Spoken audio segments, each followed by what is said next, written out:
குருவாயூரில் பூந்தானம் என்று ஒரு பெரிய பக்தர் குருவாயூரப்பனோட நேர்லேயே பேசுவார்.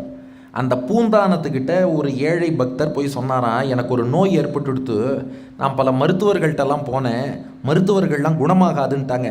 அதனால் நமக்கு அல்லோபதி, ஹோமியோபதி, நேச்சுரோபதி எதுலேயும் க்யூர் ஆகலைன்னா கடைசியாக வெங்கடாச்சலபதிட்டு தான் வருவோம், அவராவது க்யூர் பண்ணுவாரான்னு.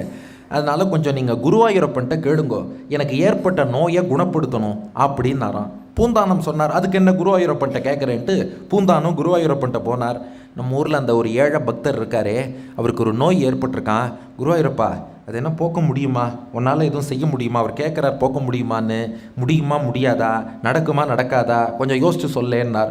குருவாயூரப்பன் பார்த்தான், யோசிக்கவே ஒன்றும் இல்லை, அவர் நோயை குணப்படுத்த முடியாதுன்ட்டான். அப்படியா, ஒன்னாலேயே குணப்படுத்த முடியாதா? திரும்பி வந்தார் பூந்தானம், எப்பா குருவாயூரப்பன்ட்டே கேட்டேன், உன் நோயை குணப்படுத்த முடியாதான், போயிட்டு வான்ட்டார்.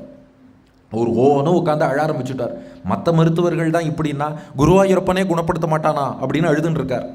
அந்த ஊரில் குரூரம்மானு வயசான மூதாட்டி, பெரிய பக்தை, குருவாயூரப்பன் மீது அவ்வளவு பக்தி கொண்டவள். குரூரம்மா வந்து பார்த்தா, டே ஏன்டா அழறேன்னா, இல்லை பூந்தானத்துக்கிட்ட சொன்னேன் என் வியாதி குணமாகுமான்னு குருவாயூரப்பன்ட்ட கேட்க சொன்னேன், குருவாயூரப்பனே குணமாகாதுன்னு சொல்லிட்டாராம். அச்சோ அப்படியா சொன்னா? குரூரம்மா சொன்னா, நீ கவலைப்படாத, அதே குருவாயூரப்பன்ட்ட நான் கேட்குறேன்.